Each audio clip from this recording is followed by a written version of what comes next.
What's going on, everybody? It's Davey from the 80s, and you are now entering the Cinema Chop Shop. So park your ass right there. And while you're there, don't forget to hit the like, the share, and the subscribe button. Also, if you check the link below, you'll see a Patreon account. You click it, you can become a member. All you got to do is try, recommend movies, music, and trailers for me to react to. Now, with that being said, we are here today with an HBO Max exclusive, also in movie theaters.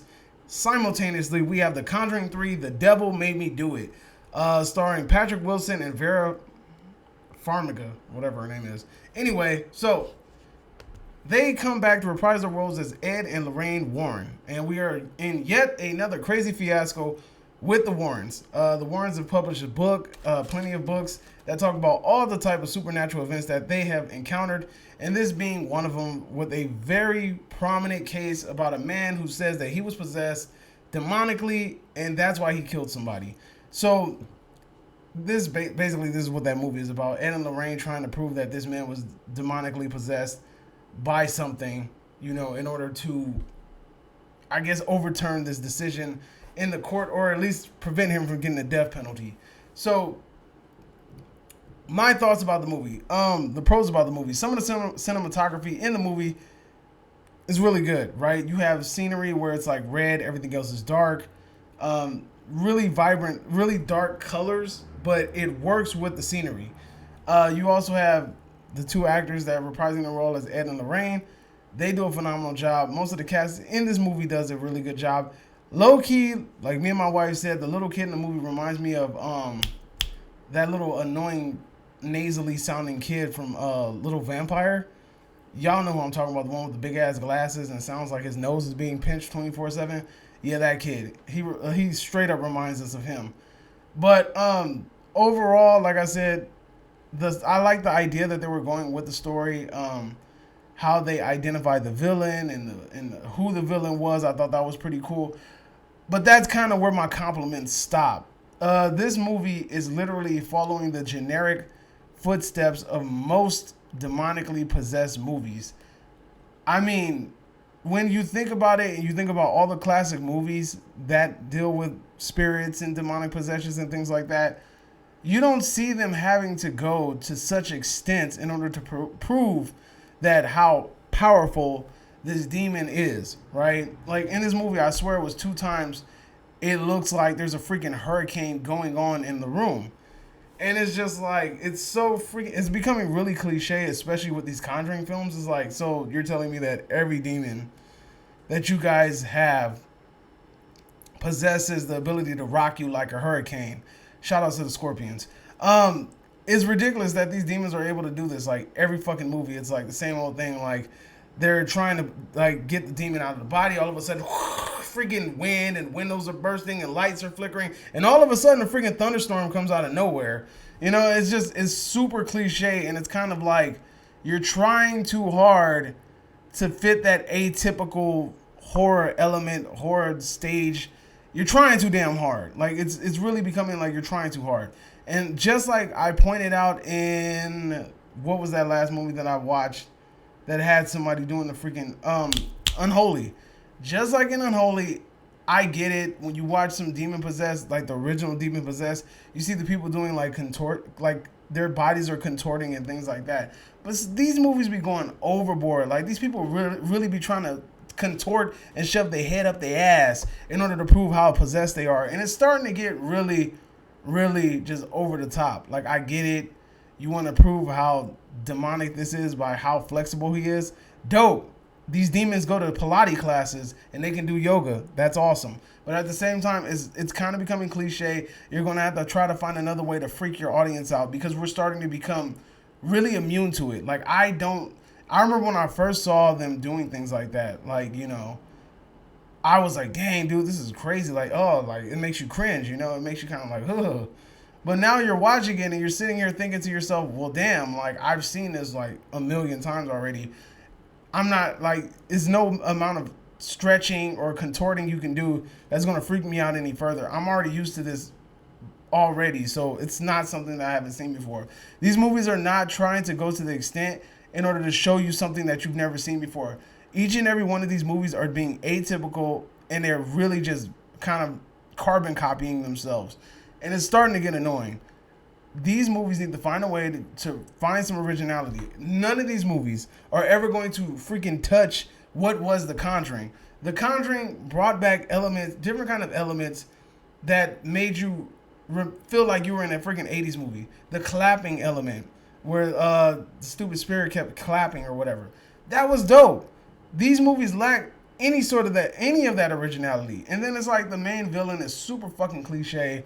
I mean, even though I like that it wasn't like the atypical possession thing, and it was like, oh, they went a different route with the whole curse. I still thought that it was like, yeah, you know, like it was kind of dumb. And another thing that I'm thinking to myself too is that how much they contort the actual story. Like, you know, I get it, dude. Like, when they play that clip at the end of the movie of the actual possession of the little boy about what they recorded, that was more haunting than anything that we experienced in this movie. Like, literally, like, we could have watched a documentary of that event, and it probably would have been 20 times better than this movie, right? I can't.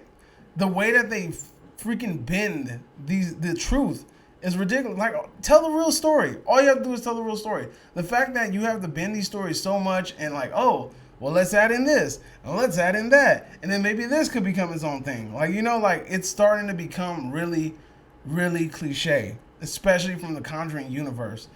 I don't want to see a fat dead man or a fat body that just went through an autopsy. I don't want to see that movie. Just like I wasn't interested in seeing the Nun movie. The Nun design was dope, but I don't think it needed a movie. I don't think The Crooked Man needs a movie. I don't think The Bride needs a movie. Hell, I didn't even think Annabelle needed a freaking movie because the Annabelle movies are trash, except for the second one. The second one was cool. But outside of that, it's whatever, right? These movies are not doing anything new. They're not reinventing the wheel. They're not trying to be different. It really is starting to feel like a freaking carbon copy of itself, just with a different villain at the end. You get what I'm saying? So, like, I think that maybe they should try to stick to the original story, even though they've probably already dug themselves in a hole and they've already, like, cemented their franchise in the whole fabricated aspect of it, of like just things being ridiculous, motherfuckers levitating in prison and shit and trying to cut their throat, and guards is just watching and like, you know, like, I digress because I'm going too deep into it. It's starting to get to the point where it's just becoming ridiculous, and I feel like maybe these films would have been a little bit better if they were more grounded in reality. The first Conjuring movie was more grounded in reality than any of the other two.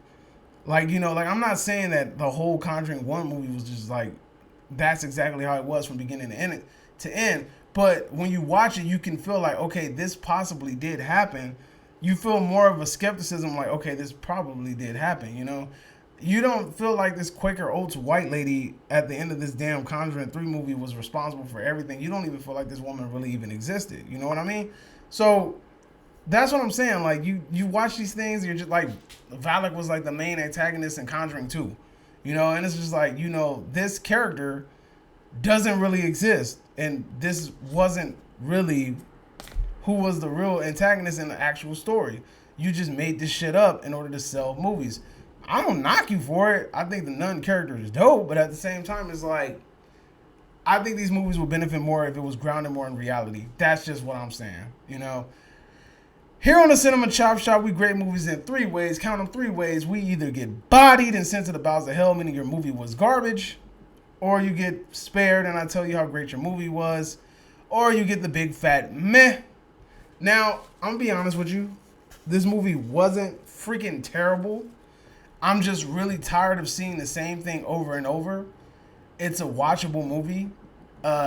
If I wasn't so overexposed to this type of horror, especially from this Conjuring universe, then maybe, just maybe, I would feel different about this movie. But the fact that I feel like this movie didn't do anything new, I got to give it the grade that I'm going to give it.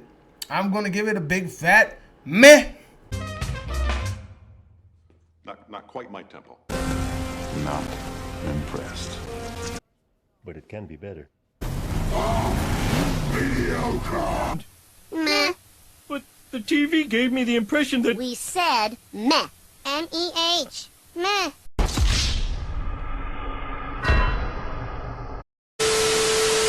Yeah, you heard it, folks. I give this a meh. It's passable. I mean, it's something that you should probably watch if you want to continue on with the universe. It's not a bad film by all means, but me personally, I am kind of immune to what's going on. I'm just overexposed, and I'm just kind of like waiting for something different to happen. It's nothing new. They're not trying to reinvent the wheel. And honestly, this movie probably could have just been left on the shelf, and I still wouldn't care. You get what I'm saying?